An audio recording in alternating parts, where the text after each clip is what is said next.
تاکہ آپ کو یاد رکھنا بھی آسان ہو، چونکہ یہ واجبات وہ چیزیں ہیں نماز کے اندر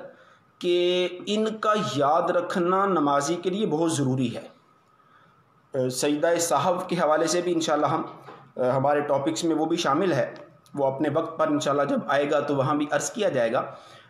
لیکن میں اس اصول کو دوبارہ دہرا دیتا ہوں کہ اگر نمازی کو واجبات نماز یاد نہیں ہیں تو وہ اس بات کو صحیح طور پر سمجھ نہیں پائے گا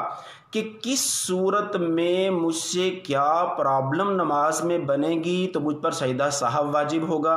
اور کیا صورت درپیش ہو جائے مجھے نماز میں تو پھر میری نماز واجب الاعادہ ہوگی۔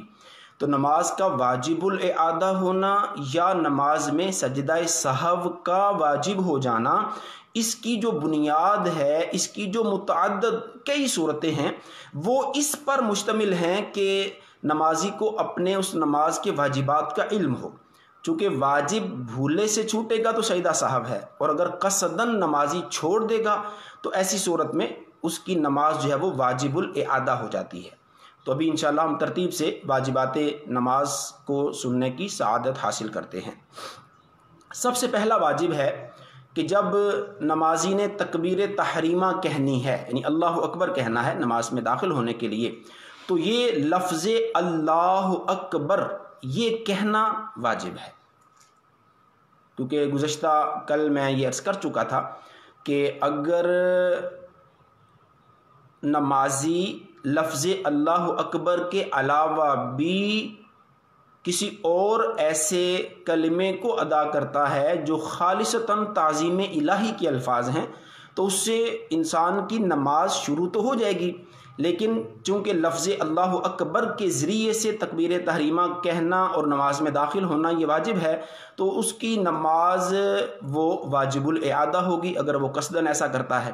تو یوں سب سے پہلا جو ہمارا واجب ہے نماز کا وہ ہے لفظ اللہ اکبر کہہ کر تکبیر تحریمہ کہنا۔ دوسرا ہے الحمد شریف کو پڑھنا۔ اب جیسے میں نے شروع میں کہا الحمد یعنی سورہ فاتحہ، اس کو نماز میں تلاوت کرنا۔ اب اس کی چونکہ 7 آیتیں ہیں تو ہر آیت کا پڑھنا یہ واجب ہے، بلکہ فقہا فرماتے ہیں کہ ہر آیت بلکہ ہر لفظ جو سورہ فاتحہ کے الفاظ ہیں ان کا پڑھنا یہ نماز میں واجب ہے۔ اگر سورہ فاتحہ کا کوئی ایک لفظ بھی چھوٹ گیا تو ایسے نمازی کی نماز کا گویا واجب چھوٹا۔ تو یوں سورہ فاتحہ اس کی ہر آیت بلکہ آیت کا ہر کلمہ یہ نماز میں پڑھنا واجب ہے۔ اس سے آگے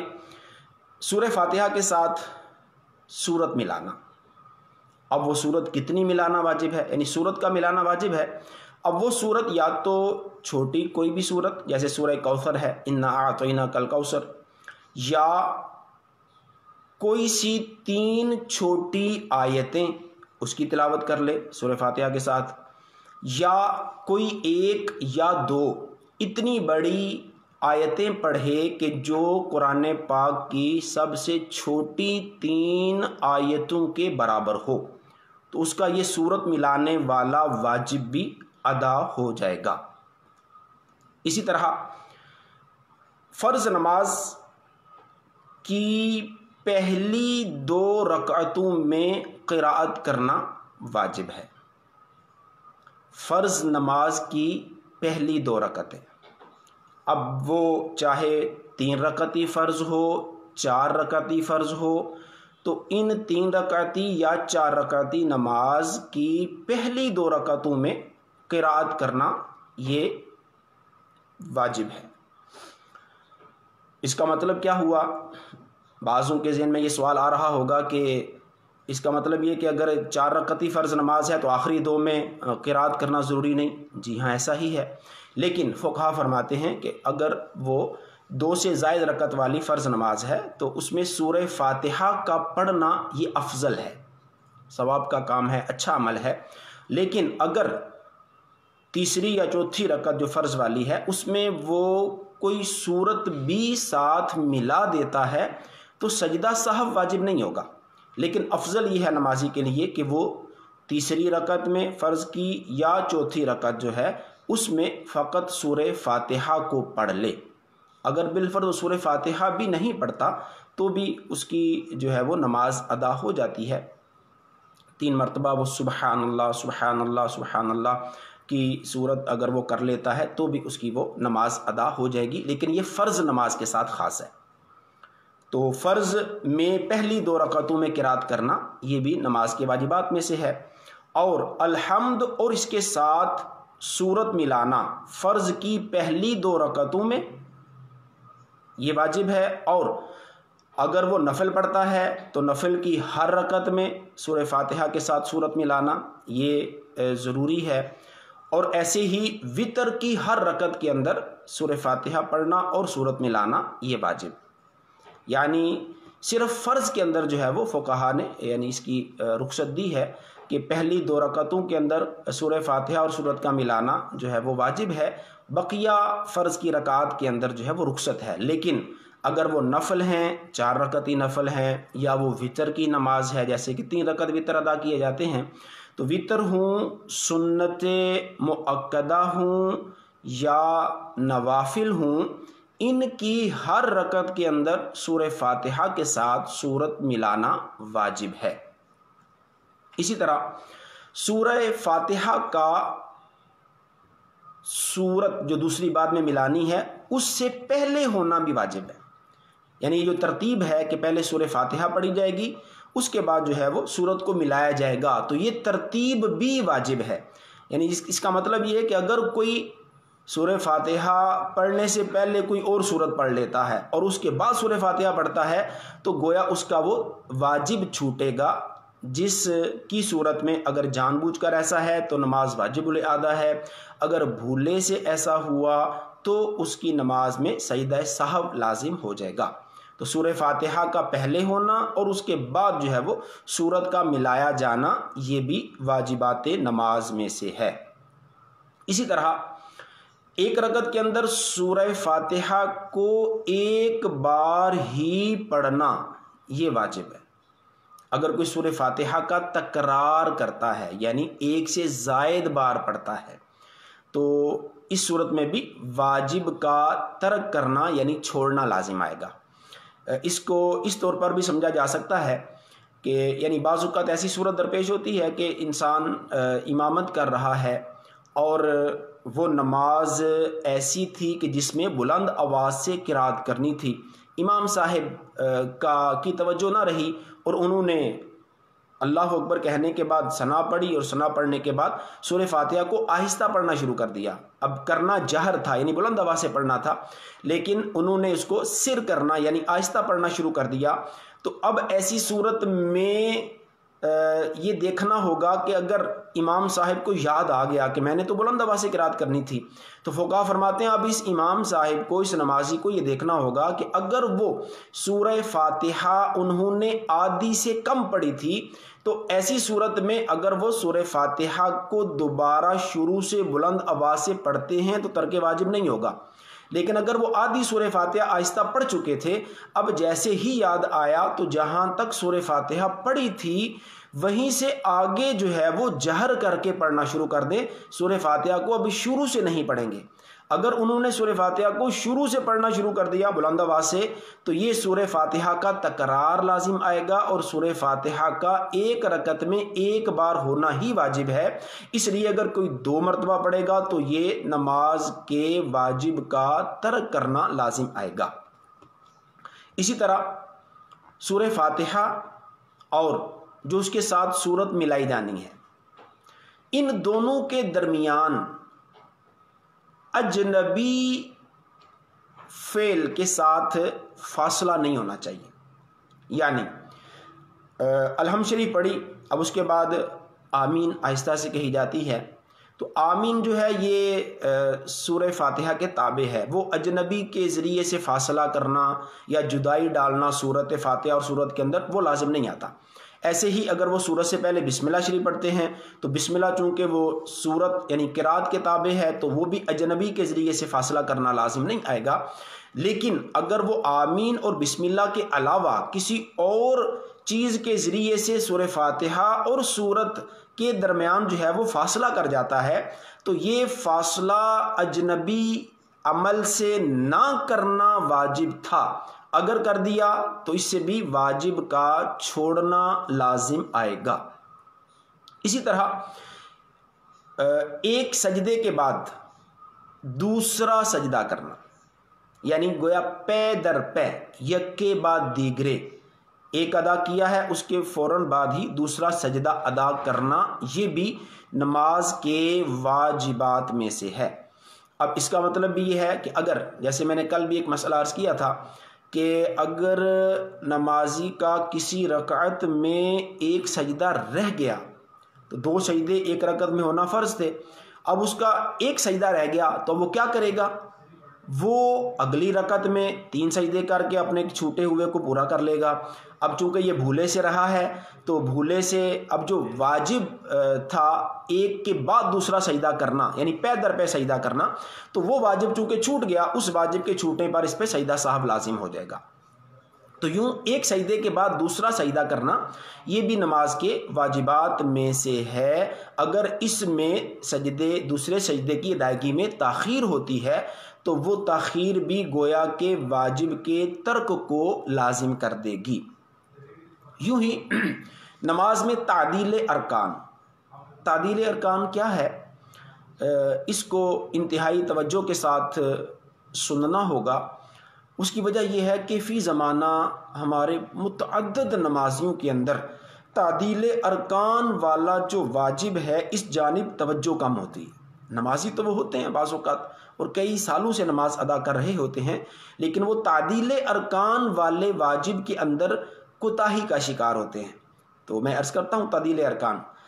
ارکان کیا ہے کہ نماز کے جو مختلف ارکان ہیں ان ارکان کو تعدیل یعنی ٹھہر ٹھہر کر ادا کرنا۔ مثال کے طور پر نمازی رکوع میں گیا، رکوع سے جب اٹھا اس کو کہتے ہیں قومہ، رکوع سے اٹھا کمر بالکل سیدھی نہ کی تھی کہ سجدے میں چلا گیا، تو اب اس نے گویا تعدیل ارکان نہیں کیا، جو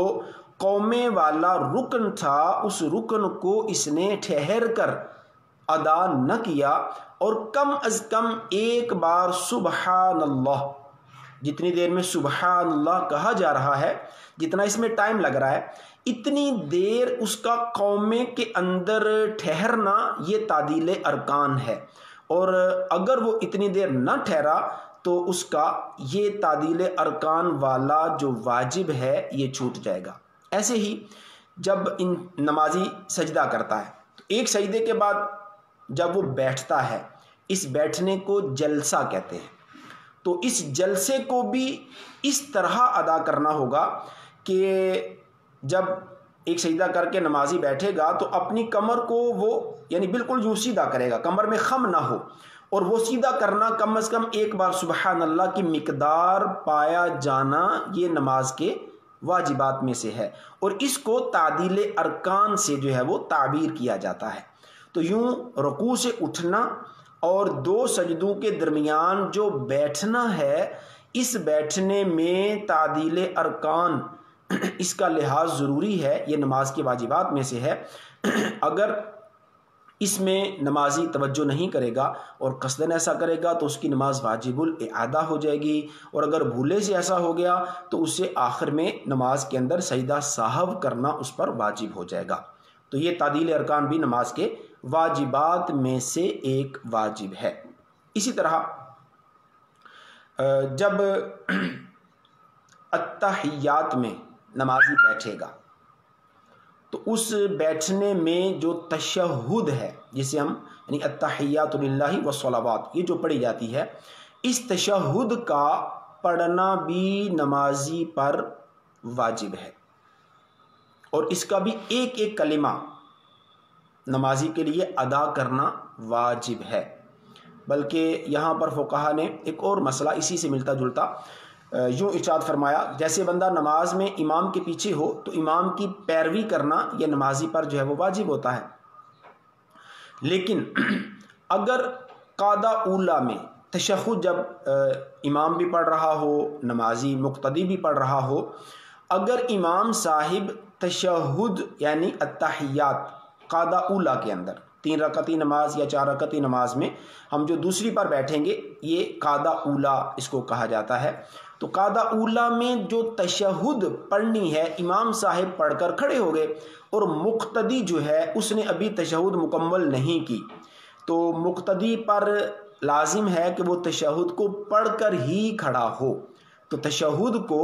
نماز کے اندر پڑھنا یعنی تحیات کو پڑھنا یہ نماز کے واجبات میں سے ایک واجب ہے۔ اسی طرح نماز سے نکلنے کے لیے خروج بسنعہ، یہ کل ہم نے سنا تھا کہ نماز کے فرائض سے اس کا تعلق ہے، تو اس کے لیے لفظ السلام 2 بار ہونا یہ نماز کے واجبات میں سے، یعنی دائیں جانب سلام پھیریں گے تو السلام کہہ کر جو ہے وہ نماز سے نکلنے کی صورت ہوگی دائیں جانب، اور اسی طرح بائیں جانب بھی لفظ السلام کے ذریعے سے نمازی جو ہے وہ نماز سے نکلے گا۔ تو اس میں السلام علیکم، علیکم ورحمۃ اللہ، یہ جو الفاظ ہیں یہ نماز کے واجبات میں سے نہیں ہیں، ان کو کہنا سنت ہے۔ اگر کوئی فقط السلام کہہ کر بھی نماز سے خارج ہو جاتا ہے، دائیں بائیں سلام پھیرتا ہے، تو وہ نماز سے نکل جائے گا، اس کا وہ واجب بھی پایا گیا، لیکن سنت کو بھی نماز میں قصداً چھوڑنا، جان بوجھ کر چھوڑنا، یہ نماز کی ادائیگی پر جو اللہ تبارک و تعالیٰ کی طرف سے نمازی کو ثواب ملتا ہے، سنت کے جان بوجھ کر چھوڑنے سے اس ثواب میں کمی واقع ہوتی ہے۔ اگرچہ کہ سنت کے ترک پر سجدہ صاحب بھی نہیں ہے، نماز واجب الاعادہ بھی نہیں ہوتی، لیکن جو سنتیں ہیں وہ نماز کا حسن ہے، نبی پاک صلی اللہ علیہ وسلم کے وہ پسندیدہ جو ہے وہ افعال ہیں، آپ سے مشابہت ہے، اور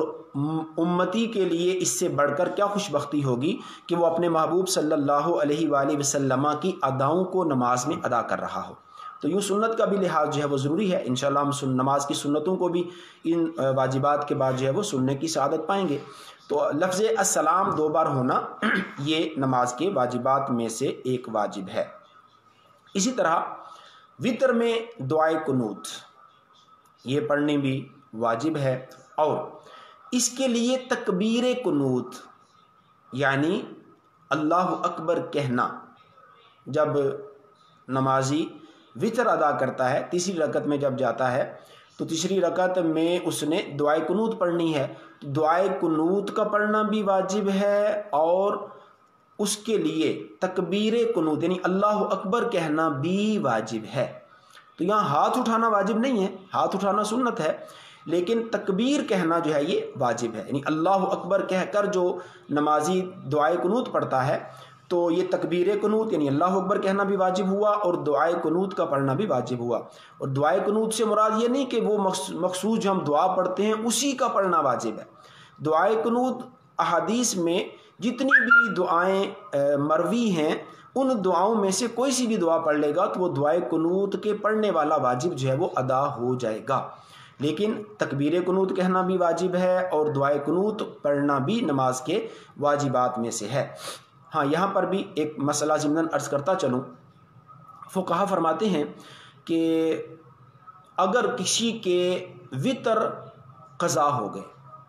اب وہ وتروں کو عشاء کے فرضوں کے بعد ادا نہیں کر رہا بلکہ ظہر میں وتر پڑھنا چاہتا ہے، یا اسی طرح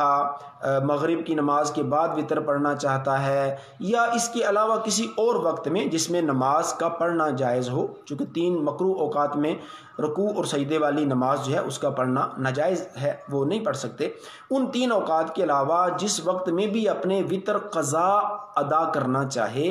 تو اس میں وہ تکبیر قنوت تو کہے گا، اللہ اکبر تو کہے گا، لیکن فقہا فرماتے ہیں کہ اس وقت اپنے ہاتھوں کو نہ اٹھائے، کیونکہ اب دن میں وطر نہیں ہے، مغرب کے بعد وطر نہیں ہے، ظہر کی نماز کے بعد وطر نہیں ہوتے، تو وہاں جو مسجد میں نمازی بیٹھے ہوں گے جب وہ دیکھیں گے کہ اس بندے کو کہ اس نے جو ہے نا وہ ہاتھوں کو کانوں تک اٹھایا ہے تیسری رکعت کے اندر، تو وہ سمجھ جائیں گے کہ یہ اپنے وطروں کی قضا کر رہا ہے۔ تو اب یہ نماز کا قضا ہونا گناہ، اور پھر اس گناہ کا لوگوں پر اظہار کرنا بھی گناہ ہے، تو لہٰذا ایسی صورت میں نمازی کو فقہا نے یہ چھوٹ دی ہے، اگر وہ اس طرح لوگوں کے درمیان کھڑے ہو کر اپنے قضا وطر ادا کرنا چاہ رہا ہے تو وہ اس صورت کے اندر تکبیر تو کہہ لے لیکن ہاتھوں کو اٹھا کر کانوں تک نہ لے کر جائے، بلکہ تکبیر کہنے کے بعد وہ دعائے قنوت پڑھ کے اپنی تیسری رکعت کو ادا کر لے گا۔ تو یوں دعائے قنوت کا پڑھنا اور تکبیر قنوت کہنا یہ وطر کے اندر جو ہے وہ واجب ہے۔ ایسے ہی دونوں عیدوں، چھوٹی بڑی عید، بقر عید اور میٹھی عید، ان میں جو 6 زائد تکبیریں ہیں یہ 6 تکبیریں بھی واجبات نماز عید سے ہیں۔ اسی طرح عیدین میں جو دوسری رکعت ہوتی ہے، اس دوسری رکعت میں چونکہ قرات کے بعد جو ہے وہ تکبیریں کہی جاتی ہیں، تو دوسری رکعت میں عیدین کے اندر جب 3 تکبیریں کہہ کر اس نے چوتھی تکبیر جو رکوع کے لیے کہنی ہے، تو یہ تکبیر رکوع عیدین کی دوسری رکعت میں یہ بھی واجبات نماز میں سے ہے۔ عام طور پر تو جتنی بھی تکبیریں ہیں تکبیر تحریمہ کے علاوہ، چاہے وہ رکوع میں جانے کی تکبیر ہو یا سجدے میں جانے کی، سجدے سے اٹھنے کی، دوسرے سجدے میں جانے کی، یا تحیات میں بیٹھنے کی، جتنی بھی تکبیرات انتقال ہیں یعنی ایک رکن سے دوسرے رکن میں منتقل ہونے والی تکبیریں، تو وہ تمام کی تمام تکبیرات کا ادا کرنا سنت ہے۔ لیکن عیدین کے اندر دوسری رکعت میں جب 3 زائد عید والی تکبیریں نمازی کہہ چکا ہوگا تو اب چوتھی جو تکبیر رکوع کی کہنی ہے، یہ تکبیر رکوع عیدین میں واجب نماز میں سے ہے، نماز کے واجبات میں سے ہے۔ اسی طرح اس تکبیر کے لیے لفظ اللہ اکبر کا ہونا یہ بھی جو ہے وہ واجبات نماز سے ہے۔ ایسے ہی ہر جہری نماز میں امام کو جہر سے قرات کرنا، جیسے مغرب ہے، عشاء ہے، فجر ہے، یہ تینوں نمازیں وہ ہیں کہ جن میں بلند آواز سے قراءت کی جاتی ہے، تو ان کو کہتے ہیں جہر۔ جہر کہتے ہیں نہیں زور سے کہنا، زور سے پڑھنا، بلند آواز سے جو ہے وہ قراءت کرنا۔ تو جہری نمازوں میں امام کا جہر کرنا یہ نماز کے واجبات میں سے ہے، اور ایسے ہی سری نماز میں یعنی ظہر ہے، عصر ہے، اس میں چونکہ بلند آواز سے قراءت نہیں کی جاتی، آہستہ قراءت کی جاتی ہے، تو یہ آہستہ قراءت کرنا یہ نماز کے واجبات میں سے ہے۔ یعنی اس کا مطلب یہ ہوا کہ اگر کوئی سری نماز میں جہر کرتا ہے یا جہری نماز میں سر کرتا ہے،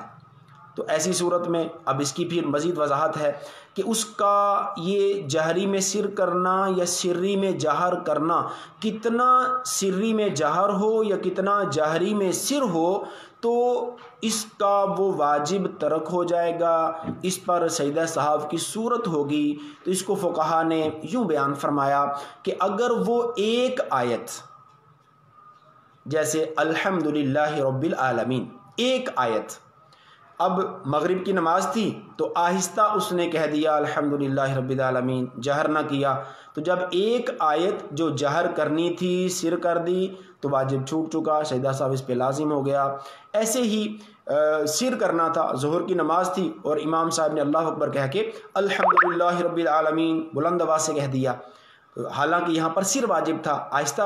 قرات کرنی واجب تھی، امام صاحب نے اس کا خلاف کیا اور ایک آیت مکمل پڑھ دی، تو اس صورت میں بھی ان پر اگر بھولے سے ہوا ہے تو سجدہ سہو واجب ہو جائے گا۔ لیکن اگر الحمدللہ کہا، یاد آ گیا، تو اب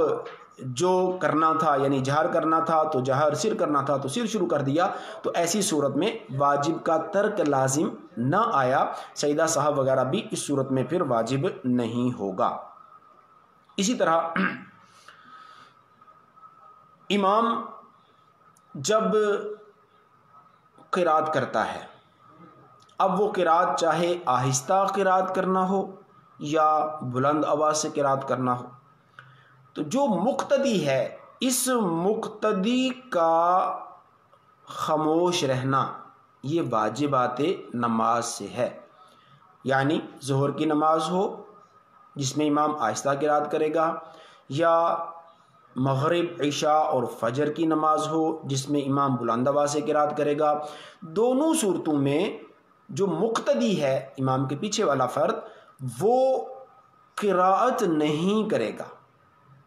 نہ سورہ فاتحہ پڑھے گا نہ سورت ملائے گا، بلکہ وہ خاموشی کے ساتھ پیچھے کھڑا رہے گا۔ اس میں نبی کریم صلی اللہ علیہ وسلم کی حدیث مبارکہ جسے امام محمد رحمہ اللہ نے موطا امام محمد کے اندر بھی نقل فرمایا کہ نبی کریم صلی اللہ علیہ وآلہ وسلم نے ارشاد فرمایا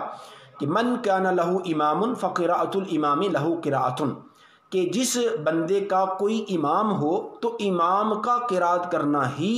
یہ مقتدی کا قرات کرنا ہے، یعنی الگ سے مقتدی جو ہے وہ امام کے پیچھے قرات نہیں کرے گا۔ تو امام کے پیچھے جب کوئی نمازی یعنی مقتدی ہے تو مقتدی کا امام کے پیچھے قرات نہ کرنا یہ بھی واجبات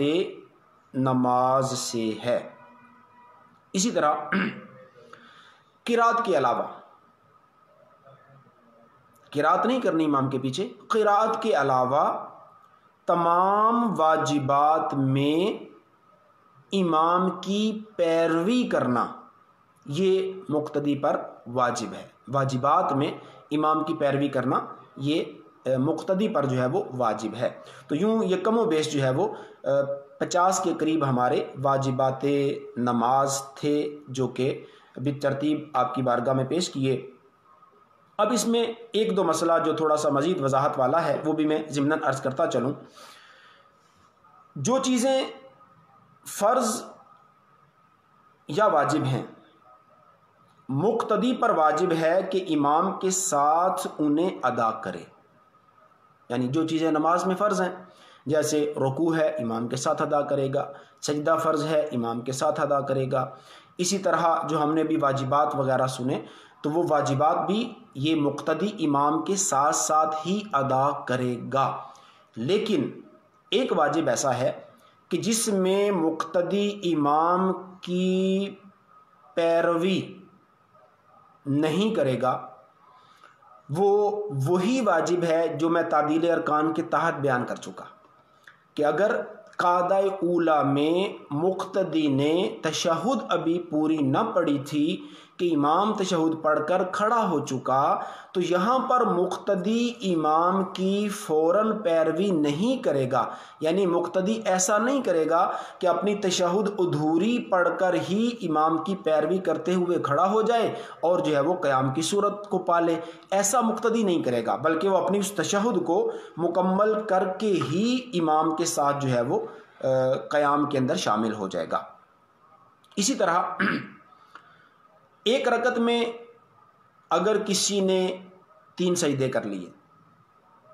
تو میں چونکہ واجبات میں عرض کر چکا کہ 2 سجدے نماز میں یہ واجبات یہ ہر رکعت میں 2 سجدے ہونا یہ فرائض میں سے تھا، لیکن ایک کے بعد دوسرا یعنی یک کے بعد دوسرا پے در پے ادا کرنا یہ نماز کے واجبات سے ہے، اور 2 ہی سجدے ایک رکعت میں ہوں یہ بھی نماز کے واجبات میں سے ہے۔ اگر کوئی 3 کر لیتا ہے تو ایسی صورت میں اس کا وہ واجب کا ترک لازم آئے گا۔ اب یہاں ہو سکتا ہے کسی کے ذہن میں یہ بات آ رہی ہو کہ حضرت آپ نے ہی تو بتایا تھا کہ اگر کوئی ایک سجدہ رہ گیا کسی رکعت کا تو اگلی رکعت میں 3 کر لے، تو اب جب یہ 3 کرے گا تو اس نے تو واجب کو چھوڑ دیا، کیونکہ ہر رکعت میں 2 سجدے ہی ہونا جو ہے وہ نماز کے واجبات میں سے ہے، 2 سے زائد نہیں کرنے۔ تو لیکن ان دونوں مسئلوں میں فرق ہے، اگر کوئی پیچھے چھوٹے ہوئے فرض کو ادا کرتا ہے تو وہ اور چیز ہے، اور اگر اس کے فرض پیچھے پورے ہیں لیکن وہ 2 کی بجائے 3 سجدے کر لیتا ہے، 4 سجدے کر لیتا ہے، تو ایسی صورت میں وہ ترک واجب جو ہے وہ اس کا لازم آئے گا، جس کی وجہ سے اگر بھولے سے ہوا تو سجدہ سہو، اور اگر قصدن ہوا تو ایسی صورت میں اس کی نماز واجب الاعادہ ہو جائے گی۔ اچھا، اسی طرح جو مقتدی ہے، امام کے پیچھے نماز پڑھنے والا، مقتدی قاعدہ اولا میں امام سے پہلے تشہد پڑھ چکا. پہلے صورت یہ بیان کی تھی کہ امام صاحب نے پہلے پڑھ لی، وہ کھڑے ہو گئے، تو مقتدی تشہد مکمل کر کے ہی کھڑا ہو، یہ مقتدی کے لیے حکم تھا. اب اگر اس کا برعکس ہو جاتا ہے کہ مقتدی نے تشہد جلدی سے پڑھ لی، درود ابراہیمی سے پہلے قاعدہ اولا کی صورت ہے، اور امام صاحب جو ہیں وہ بھی تشہد ادا کر رہے ہیں، اور عموماً ایسا ہوتا ہے کہ امام تھوڑا ٹھہر کر جو ہے وہ قرات وغیرہ کرتے ہیں، یا تسبیحات یا تحیات تشہد وغیرہ کو ٹھہر کے پڑھتے ہیں، اور مقتدیوں کی تھوڑی سپیڈ زیادہ ہوتی ہے. اگر مقتدی تشہد پڑھ چکا، امام ابھی تشہد پڑھ رہا ہے، تو مقتدی تشہد سے آگے درود ابراہیمی اور دعا وغیرہ نہیں پڑھے گا، بلکہ ایسی صورت میں مقتدی خاموشی اختیار کر لے. تشہد پڑھ لی ہے، اب خاموشی اختیار کر لے، دعا اور درود وغیرہ کچھ نہ پڑھے. یہ تھے ہمارے نماز کے کم و بیش 50 واجبات، اور ان کی کچھ جو میں نے تفصیل عرض کی. اس کے بعد ہیں نماز کی سنتیں. نماز کی سنتیں تو متعدد ہیں، کم و بیش فقہا نے 90 کے قریب سنتوں کو بیان کیا. اب ظاہر ہے اگر میں 90 سنتوں کو ایک ایک کر کے بغیر وضاحت کے بھی بیان کروں تو اس کے لیے ٹائم درکار ہے. میں کوشش کرتا ہوں انشاءاللہ، کچھ ترتیب میرے ذہن میں ہے، میں اس ترتیب سے آپ کی بارگاہ میں نماز کی سنتوں کو جو ہے وہ پیش کرنے لگا ہوں، تاکہ کچھ نہ کچھ جو ہے وہ ہمارے ذہن میں یہ سنن جو ہیں وہ بیٹھ جائیں، اور جب ہم نماز ادا کریں تو اس طور پر نماز ادا کریں کہ اس میں سنتوں کا بھی لحاظ ہو، مستحبات کا بھی لحاظ ہو، واجبات نماز بھی نمازی کے پیش نظر ہوں، اور فرائض نماز بھی نمازی کے پیش نظر ہوں. جب اس طرح نمازی نماز ادا کرے گا نا، تو عموماً جو نمازی بیچارے اس طرح کی باتیں کرتے ہیں نا، ہمیں نماز میں وسوسے آتے ہیں، خیالات آتے ہیں، توجہ ہماری ادھر ادھر بٹ جاتی ہے، نماز میں دھیان نہیں رہتا. تو اگر ہم ان چیزوں کو پیش نظر رکھیں گے کہ یعنی جیسے میں الحمدللہ آج آپ کے سامنے واجبات نماز پیش کیے، تو اگر واجبات نماز کو آپ ترتیب سے ذہن میں بٹھا لیتے ہیں، اور آپ جب جو واجب ادا کر رہے ہوں آپ کے ذہن میں وہ واجب جو ہے وہ موجود ہو، تو میں نہیں سمجھتا کہ اب آپ کا دھیان کہیں کسی جو ہے وہ مطلب اور بات کی طرف چلا جائے، کسی اور مقام کی طرف چلا جائے، یا اور چیزیں جو ہیں وہ ذہن کے اندر آنی شروع ہو جائیں. جب میرے ذہن کے اندر ہوں گے ہی واجبات نماز، نماز کی سنتیں، نماز کے مستحبات، تو انشاءاللہ اس طرح کے جو خیالات، تصورات ہوں گے ان سے نمازی کی جان چھوٹ جائے گی. ویسے اگر کسی کو نماز میں وسوسے آتے ہوں تو سیدنا امام اعظم ابو حنیفہ رحمہ اللہ سے سوال کیا گیا کہ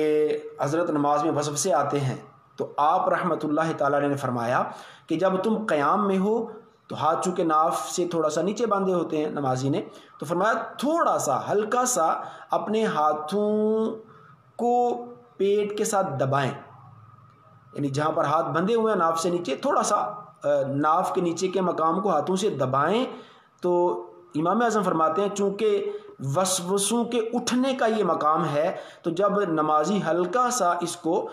دبا کر رکھے گا تو انشاءاللہ اللہ کریم جل وعلا کی رحمت سے امید ہے کہ اس نمازی کو نماز میں وسوسے نہیں آئیں گے.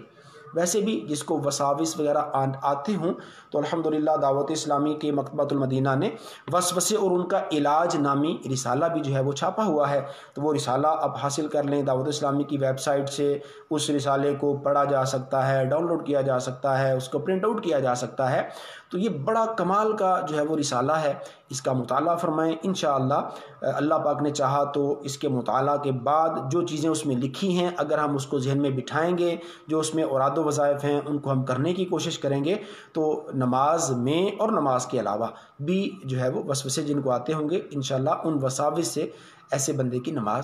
بندے کی جو ہے وہ جان چھوٹ جائے گی. اب آ جائیں نماز کی سنتوں کی طرف. تو سب سے پہلے ہم لیتے ہیں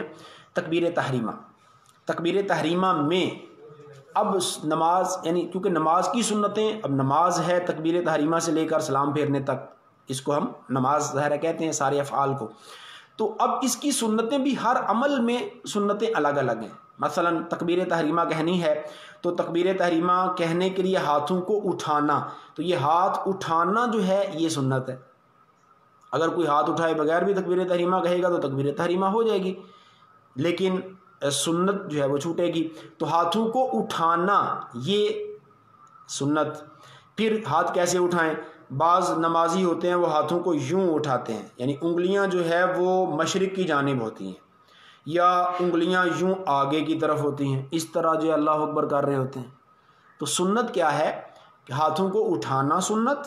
اور پھر ہاتھ یوں اٹھائے جائیں کہ جو ہاتھوں کی ہتھیلیاں ہیں، یہ جو ہاتھ کا یہ والا حصہ ہے سامنے والا، یہ جانب قبلہ ہو، یعنی اس طرح ہاتھوں کو اٹھایا جائے. یہ امید ہے کہ آپ کو میرے ہاتھ نظر آ رہے ہوں گے. تو اس طور پر ہاتھوں کو اٹھا کر تکبیر تحریمہ کہنی ہے. تو ہاتھ اٹھانا سنت، اور ہاتھ کی ہتھیلیوں کا جانب قبلہ ہونا یہ سنت. اور اسی طرح یہ جو ہاتھ کی انگلیاں ہیں ان کو نہ یوں بہت زیادہ آپس میں ملایا ہو اور نہ یوں بہت زیادہ کھلی ہوئی ہوں، بلکہ نارمل حالت میں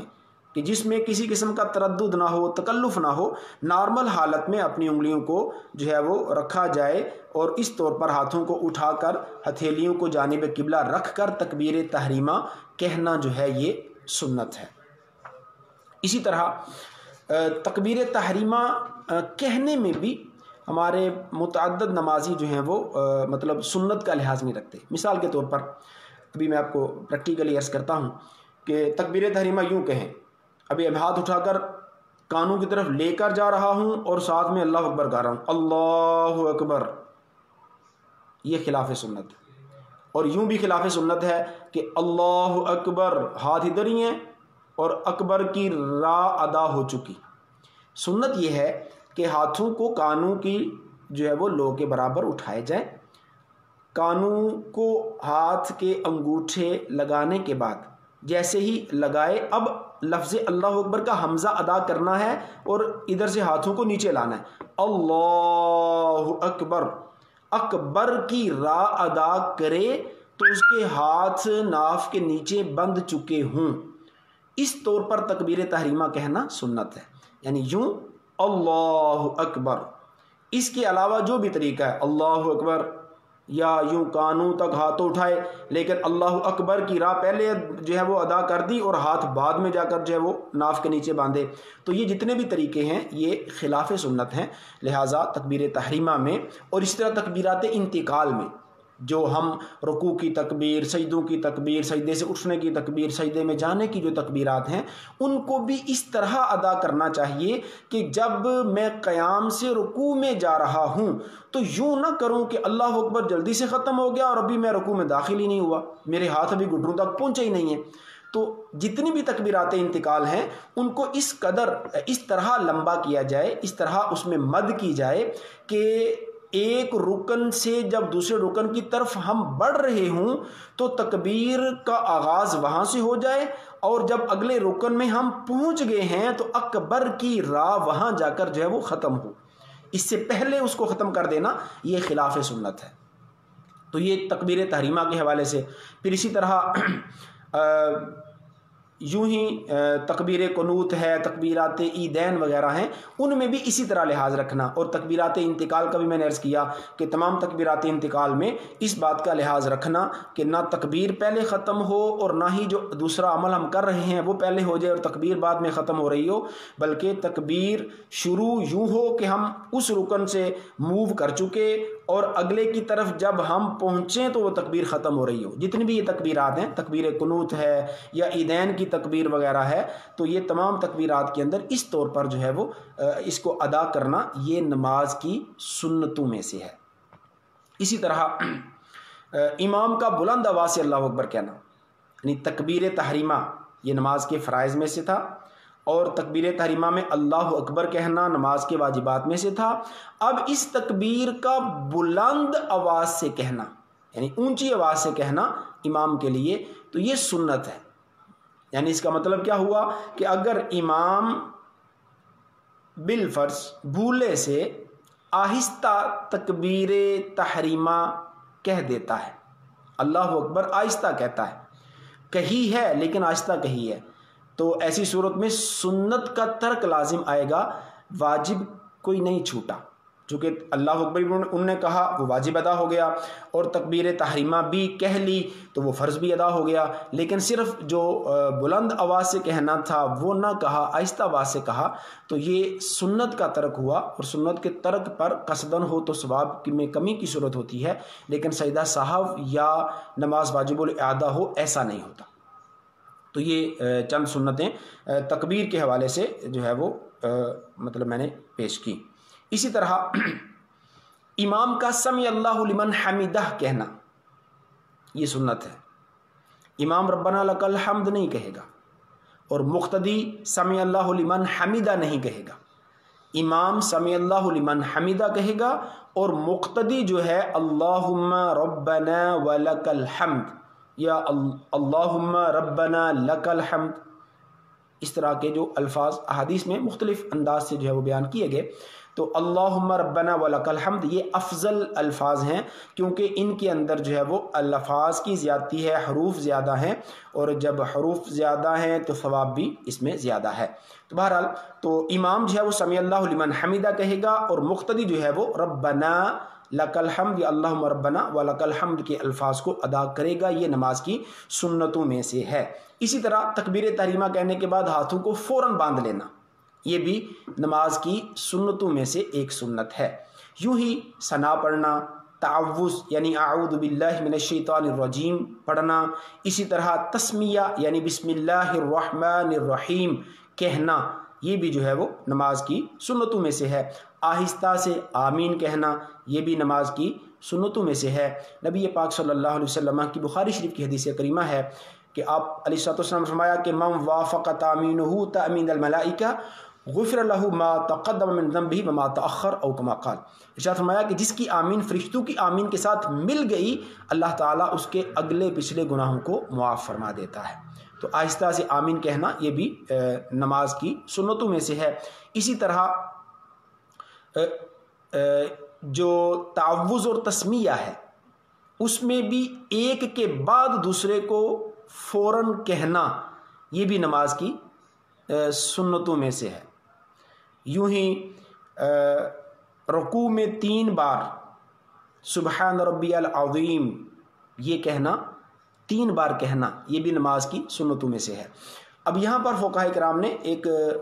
بات کی طرف توجہ دلوائی، چونکہ میں نے کل بھی عرض کیا تھا نماز کا قرات کے حوالے سے کہ قرات کو جو ہے وہ سیکھنا پڑے گا، پھر جا کر وہ قرات درست ہوگی، چونکہ عربی کے اندر یہ زیادہ اس میں احتیاط درکار ہوتی ہے کہ اس میں حروف کی ادائیگی مخصوص مقام سے ہوتی ہے، جسے عربی میں مخارج کہتے ہیں، کہ مخرج یعنی نکلنے کا مقام، یہ ہر کلمے کا جو ہے وہ تقریباً ہر کلمے کا جدا جدا ہوتا ہے، تو اگر اس مقام سے ان حروف کو ادا نہ کیا جائے تو اس سے معنی میں خرابی لازم آتی ہے۔ اس لیے عربی میں جب ہم قرآن کریم ظاہر پڑھ رہے ہوتے ہیں یا نماز میں قرات کر رہے ہوتے ہیں تو اس میں حروف کی ادائیگی کا لحاظ جو ہے وہ نہایت ضروری ہے۔ اگر ان حروف کی ادائیگی کا لحاظ نہ رکھا جائے تو معنی میں خرابی لازم آتی ہے۔ اب یہ چونکہ الگ سے مستقل ٹاپک ہے، اور الحمدللہ 6 سے 7 کا جو ہمارا دورانیہ ہے اس میں نماز قرآن کریم کو جو ہے وہ تجوید کے ساتھ، مخارج کے ساتھ، قواعد کے ساتھ جو ہے وہ پڑھانے کی صورت بھی الحمدللہ کی جا رہی ہے۔ تو ایسے تمام ناظرین کی بارگاہ میں عرض کروں گا کہ ہمارے اس سلسلہ میں شامل ہوں جو ہمارا قرات والا جو ہے وہ کورس ہے، اس میں شامل ہوں گے تو انشاءاللہ آپ کے مخارج درست ہوں گے، قواعد درست ہوں گے، ادائیگی ٹھیک ہو جائے گی۔ تو اب یہاں جو سبحان ربی العظیم 3 بار کہنا ہے، اب عظیم وا کا اپنا مخرج ہے، اگر اس کو اس کے مخرج سے ادا نہیں کریں گے، اگر کوئی یوں کہتا ہے سبحان ربی العظیم زا والی زا ادا کرتا ہے تو ایسی صورت میں اس کی نماز کے اندر خرابی لازم آئے گی۔ تو فقہا فرماتے ہیں اگر کسی کے ذا کا مخرج درست نہیں ہے، وہ عظیم درست طور پہ ادا نہیں کر سکتا، اسے سبحان ربی الکریم کہہ لینا چاہیے، چونکہ کریم میں کاف را یا میم یہ اتنے مشکل حروف نہیں ہیں کہ جن کا مخرج جو ہے وہ مشکل ہو، تو جب تک اس کی را کا مخرج درست نہیں ہوتا اس وقت تک وہ سبحان ربی الکریم کہہ کر اپنی نماز کے اندر جو رکوع کی تسبیح ہے وہ اس کو اس طور پر ادا کرے۔ بہرحال تو یہ تسبیح کو یعنی سبحان ربی العظیم اس کو جو ہے وہ 3 بار کہنا یہ نماز کی سنتوں میں سے ہے۔ اسی طرح رکوع کے اندر، اب اس میں بھی بعض اوقات نمازیوں کی توجہ نہیں ہوتی، رکوع میں جب ہاتھوں کو گھٹنوں پہ رکھا ہوتا ہے تو بعض صرف ہاتھوں کو گھٹنوں پر رکھتے ہیں۔ یاد رکھیے گا سنت یہ ہے کہ ہاتھوں کے ذریعے گھٹنوں کو پکڑا جائے، گھٹنے پکڑنا یہ جو ہے وہ سنت ہے۔ ایسا نہیں ہے کہ بندہ ہاتھ کو صرف جو ہے نا وہ یوں گھٹنے کے اوپر رکھ دے گا تو اس کا رکوع تو ادا ہو جائے گا، جیسے میں نے کل عرض کیا تھا کہ رکوع کی ادنا صورت یہ ہے ہاتھ بڑھائے تو گھٹنوں کو پہنچ جائیں، لیکن رکوع کا کامل درجہ یہ ہے رکوع میں سنن کا اگر لحاظ رکھ کر رکوع ادا کرتا ہے تو ایسے نمازی کے لیے چونکہ ثواب کی بھی زیادتی ہے، اس کو ثواب زیادہ ملے گا۔ تو رکوع میں جب جانا ہے تو یوں جانا ہے کہ اپنے گھٹنوں کو اس انداز میں پکڑنا ہے، انگلیاں جو ہیں وہ گویا کہ اس کے گھٹنوں کے اگل بغل آ جائیں گی اور یوں وہ اپنی ہتھیلی کو گھٹنے پہ رکھ کے جو ہے وہ گھٹنوں کو پکڑے گا، تو گھٹنوں کو پکڑنا یہ جو ہے وہ نماز کے اندر رکوع میں سنن میں سے ہے۔ اسی طرح رکوع کے دوران جب گھٹنوں کو پکڑا ہوگا تو انگلیوں کو کھلا رکھنا، یعنی انگلیاں ملی ہوئی نہیں ہونی چاہیے بلکہ انگلیاں اس دوران کھلی ہوں جب اس نے گھٹنوں کو پکڑا ہو، تو یہ بھی جو ہے وہ نماز کی سنن میں سے ہے۔ اسی طرح جب نمازی سجدہ کرتا ہے تو سجدے کے اندر بھی کچھ کام ایسے ہیں جو سنت ہیں، مثلا ران اور پیٹ ان کا ایک دوسرے سے جدا ہونا یہ سنت ہے۔ اسی طرح یہ جو انسان کے بازو ہیں، بازو کا کروٹوں سے جدا ہونا، یعنی سجدے میں یوں جو ہے وہ اپنے بازو جسم کے ساتھ چپکائے گا نہیں بلکہ اس کے بازو جو ہے وہ جدا ہونے چاہیے، تو بازو کروٹوں سے جدا ہوں، رانے پیٹ سے جدا ہوں، یعنی سمٹ کر سجدہ نہیں کرنا بلکہ اپنے اعضاء کو نارمل انداز میں ایک عضو کو دوسرے سے جدا رکھ کر، یعنی ران کو پیٹ سے جدا رکھ کر اور کروٹوں سے اپنے بازوؤں کو جو ہے وہ جدا رکھ کر وہ نماز کو ادا کرے گا، یہ سجدے کے اندر جو ہے وہ سنت ہے۔ اسی طرح سجدے کے اندر کلائی نہیں بچھائے گا، یعنی اپنا یہ جو حصہ ہے ہاتھ کا کونی تک، اس کو کلائی بولتے ہیں، تو یہ کلائی جو ہے وہ زمین پہ بچھی ہوئی نہیں ہونی چاہیے بلکہ سجدے میں صرف ہاتھ کی ہتھیلی جو ہے نا اس کو جو ہے وہ ہم نے زمین پر لگانا ہے، نہ کہ اپنے بازو کو زمین پہ لگا دینا۔ تو کلائی کو زمین پر نہ بچھانا یہ نماز کی سجدے کی سنتوں میں سے ہے۔ اسی طرح جب ایک سجدہ کر کے بیٹھیں گے تو اس بیٹھنے میں دائیں پاؤں کی جو انگلیاں ہیں ان کے پیٹ لگے ہوئے ہوں، یعنی دایاں پاؤں کھڑا ہو اور بایاں پاؤں بچھا کر اس کے اوپر بندہ اپنی سرین یعنی پیٹھ وغیرہ کو رکھ کر بیٹھے، اس طرح بیٹھنا بھی یہ جلسے کی صورت میں سنت ہے۔ اور یہی طریقہ جو ہے وہ التحیات کی صورت میں بھی ہے کہ اپنے دائیں پاؤں کو وہ یعنی کھڑا رکھے گا، انگلیوں کے پیٹ زمین پہ لگائے گا اور بائیں پاؤں کو بچھا کر اس کے اوپر جو ہے وہ نمازی بیٹھے گا۔ یوں ہی اب اگر قعدہ اولا کیا ہے، قعدہ اولا کرنے کے بعد نمازی نے کھڑا ہونا ہے، تو کھڑا یوں ہو کہ اپنے ہاتھوں کو گھٹنوں پر رکھ کر زور دے کر کھڑا ہو، نہ یہ کہ ہاتھوں کو زمین پہ رکھ کر زمین پہ وزن ڈال کر کھڑا ہو۔ ہاں جو معذور ہے وہ مجبور ہے، جس کے گھٹنوں کا مسئلہ ہے وہ اٹھ نہیں پاتے اس طرح، جیسے بعض ضعیف بزرگ ہوتے ہیں تو وہ الگ صورت ہے، لیکن جو نارمل ایک آدمی ہے جو بالکل فٹ ہے، صحیح ہے، اسے کوئی عذر نہیں، کوئی پرابلم نہیں ہے، تو اس کے لیے سنت یہ ہے کہ وہ اپنے گھٹنوں پر ہاتھ رکھ کر وزن کو گھٹنوں پر ڈال کر، اب چونکہ جب گھٹنوں پر ہاتھ رکھے گا نا تو اس کا وزن اس کے پاؤں کے پنجوں پر پڑے گا، تو یوں پاؤں کے پنجوں پر وزن ڈالتے ہوئے کھڑا ہونا یہ جو ہے وہ نماز میں سنت ہے۔ اسی طرح مزید جو ہے وہ نماز کی سنن میں سے یہ بھی ہے کہ التحیات میں جب بندہ بیٹھا ہو تو التحیات کے بعد یعنی قاعدہ اخیرہ ہے، اس کے بعد درود پڑھنا. درود ابراہیمی عموماً نماز میں پڑھا جاتا ہے، تو درود ابراہیمی درود کا پڑھنا یہ نماز کی سنتوں میں سے ہے. اور اس درود کے بعد کوئی سی دعائے معصورہ، دعائے مسنونہ کو پڑھنا یہ بھی نماز کی سنتوں میں سے ہے. اور اسی طرح السلام علیکم ورحمۃ اللہ، یہ پورے جو الفاظ ہیں ان کو ادا کر کے سلام پھیرنا یہ بھی نماز کی سنتوں میں سے ہے. لفظ السلام واجب ہے، وہ پہلے میں بیان کر چکا. تو اسی طرح جو ہے وہ پہلے دائیں جانب پھر بائیں جانب سلام پھیرنا یہ بھی جو ہے وہ نماز کی سنتوں میں سے ہے. تو یہ نماز کی سنن تھیں، اور اس سے پہلے نماز کے واجبات کو بیان کیا. اللہ کریم جل وعلا کی بارگاہ میں دعا ہے کہ اللہ تعالی ہمیں نماز کے واجبات کو یاد رکھنے، ان کی سنن کو یاد رکھ کر اس کے مطابق اپنے اس نماز والے عمل کو بجا لانے کی سعادتیں عطا فرمائے. آمین بجاہ النبی الامین صلی اللہ علیہ وآلہ وسلم. صلو علی الحبیب صلی اللہ تعالی علی محمد.